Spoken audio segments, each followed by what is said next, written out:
All right, good day, everybody. Steve Prziborowski here. Welcome to episode 31 of Reach for the Firefighter Badge. Episode 31 is going to discuss and share some best practices for success. Excuse me.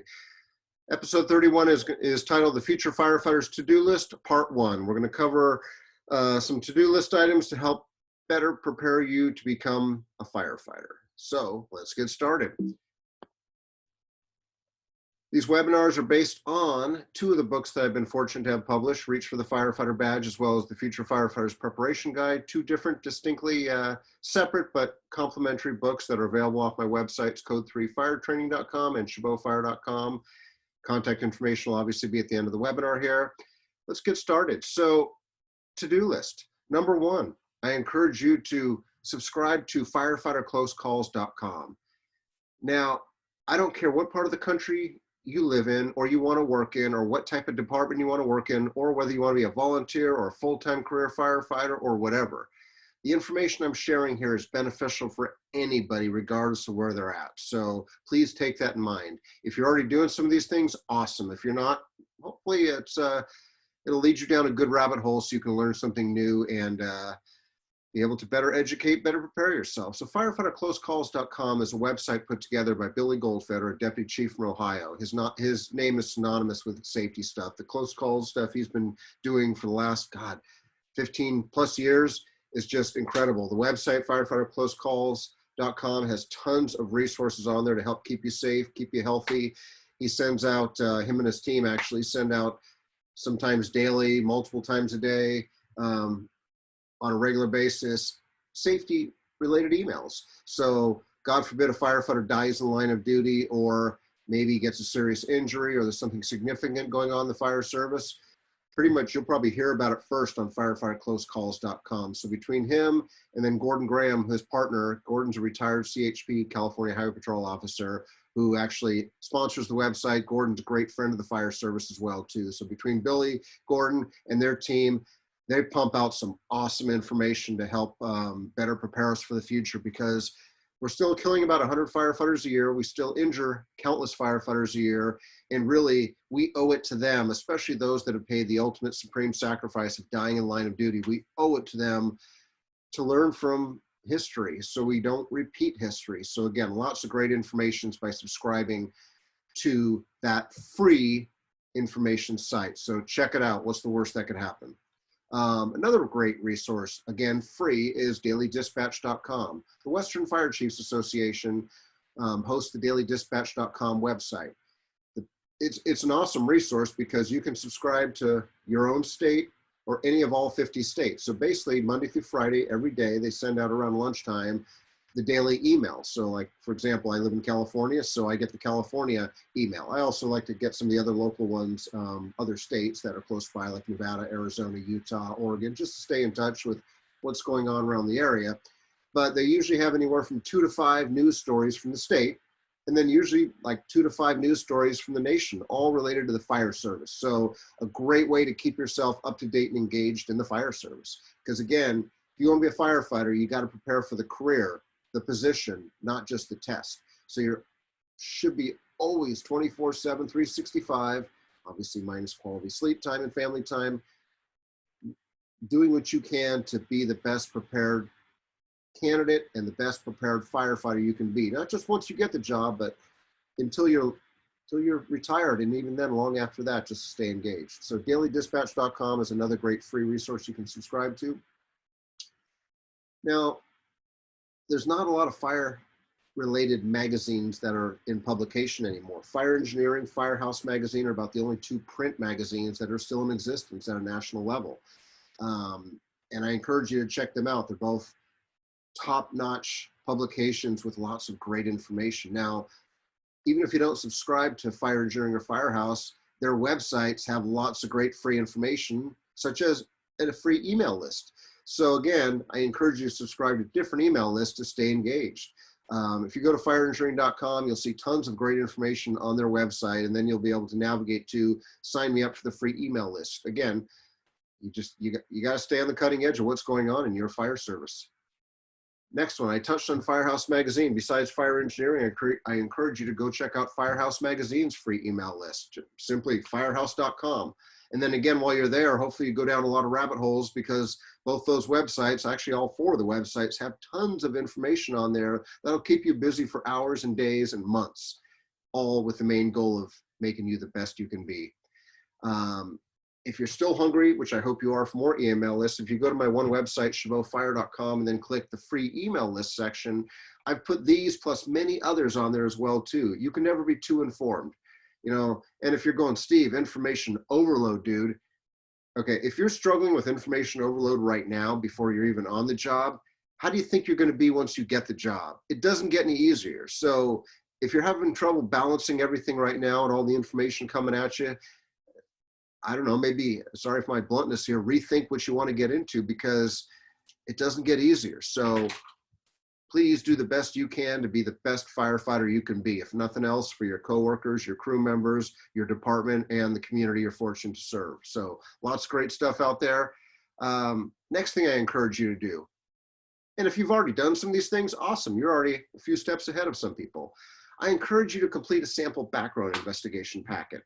Now, for anyone that's had to do a background investigation before, they'll get this document, usually via email or in the mail, from the background investigator, and it'll be like 15, 20, 25 pages or more of just detailed information about your life history. And you're like, holy crap, you can't fill that out in one try. You can't fill it out like in an hour. It's going to take you multiple tries to sometimes research some of the information they're asking for. So don't be that person that gets to the point where you're in the hiring process, you're doing great, you pass the written test, you do awesome on the interview, you go to the chief's interview, chief loves you, next thing you know, you're getting a conditional job offer saying, hey, first thing to do is fill out this background packet, submit it within, say, a week or two, and then meet with a background investigator. And then you're like, oh crap, how do I get all this information? I got to go research my transcripts from all the schools I've attended. I've got to look for financial documentation. I've got to go to the DMV to get DMV, you know, printouts for all my driving activity. I've got to research all my tickets.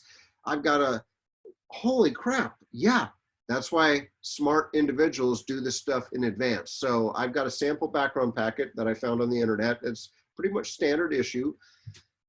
Fill it out. Obviously, there's some sensitive information on it, so make sure you keep it secure in whatever form you feel is appropriate. Back it up. But the nice thing is, if you can get the majority of the information filled out once, when you get that background investigation packet from a department, it makes it easy. And then obviously, once you do that first background packet, save that, and then that'll be your template for the future. Even though the packets may be different depending on the background investigation firm, but you got to look for some of the stuff, because you're going to freak out by some of the stuff they're looking for. Again, it's better to be freaked out now and start doing that homework to get that information than it is when time is the essence and you got the fire chief looking at his or her watch going, hey, so can you get that filled out by next week? No.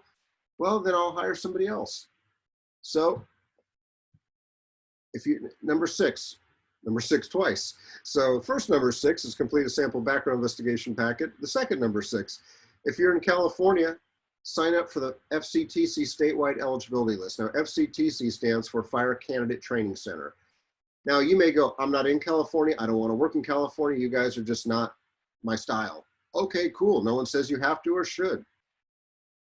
But even if you don't want to work here or you're not from here, I encourage you to go to fctconline.org, because number one, you're going to be exposed to a lot of great firefighter career preparation information. Even if you never take the test or get on the statewide hiring list because you don't want to work here, there's still free information to benefit you as a firefighter candidate, even if you live in Vermont or Florida, South Carolina, North Dakota, Canada. So take the time to do your research there. I think you'll get some valuable information. And again, if you are in California, it's a great way to be on an eligibility list to allow a lot of departments to ask you for an interview. That's how my department is getting our next batch of recruits. We use the FCTC eligibility list. If you were not on that list, you didn't get an interview opportunity with my department. And we're not the only one. There's many departments that you see in California that use that FCTC list. But to be on the list, besides signing up for it, you then have to basically also complete their written examination. They offer a written examination on their website, and it's, I mean, it is what it is. So if you go to the website, again, if you're in California, it's a great way to open up more doors. When I say open up more doors, it gives you the access to many departments. When you go on their website, you'll see lots of departments that actually use FCTC. So it's a way to say, hey, you know what? It gives me an opportunity to, branch out or broaden out and get a chance to get hired. Because if you don't test, you're not going to get hired. So information that may be beneficial to you in some capacity. Now, many departments, especially in California, but especially around the country, require the candidate to have completed a CPAT, Candidate Physical Ability Test, before they apply. Now, the nice part, at least if you're in California, is FCTC actually has, besides the FCTC written test, they also have CPAT tests.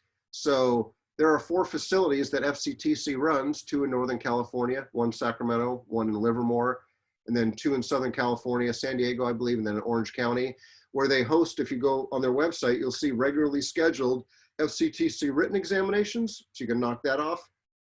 And then also regularly scheduled CPAT examinations, so you can get that certification and be able to have that for a department that may want it. So great things. And again, even if you're not from California or give a crap about California, still lots of good information you can't go wrong checking out.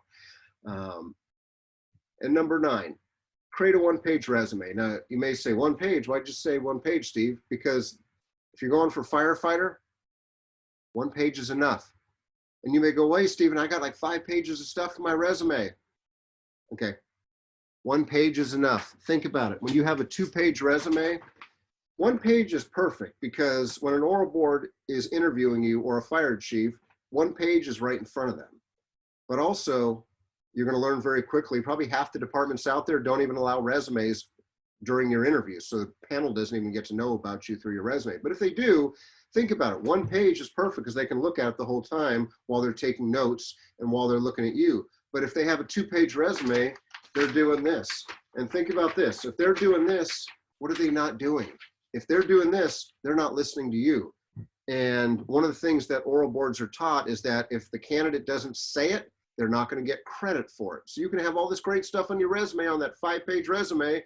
Wow, but he or she didn't say it, so I can't give them credit. So 1 page is enough. And if you may go, Steve, come on, none of you have that much that requires more than 1 page. And I'll use an example.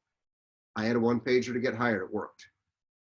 When I went for captain, now in most departments, it's firefighter, then engineer, then captain. In our department, it's firefighter, engineer at the time I got hired, meaning we were also trained to be engineers. So my first promotional exam was captain, about 5 years on the job. When I went for captain, I still had a 1-page resume, and I came out number 1 on the assessment center process and the oral board number 1, and they liked the 1-page resume. It was short, sweet, to the point. When I went for battalion chief, the next step up, then I went to 2 pages. But for firefighter, engineer, maybe even captain, 1 page is plenty, because anything more than that, you're losing the raters. So that's a whole nother subject on resumes. But if you go to my website, chabotfire.com, on the free stuff link, there's lots of documents that will assist you with resumes, some sample resumes. There is no wrong or right way for a resume. My point is create something. Have something available so when that department opens up their application filing period, you can submit a resume if they allow it. And then when it comes time for your oral interview, if they allow you to bring one, you can bring one. So we'll talk more about resumes, but those are pretty much my first tips. So now, while these first 9 to-do items will not guarantee you the job, they're definitely going to help you be set up for success. So with that, we'll close out this episode. As always, thank you very much for the gift of your time, my contact information, social media footprint. Until the next episode when we discuss some more to-do items, be safe, take care, and we will see you soon.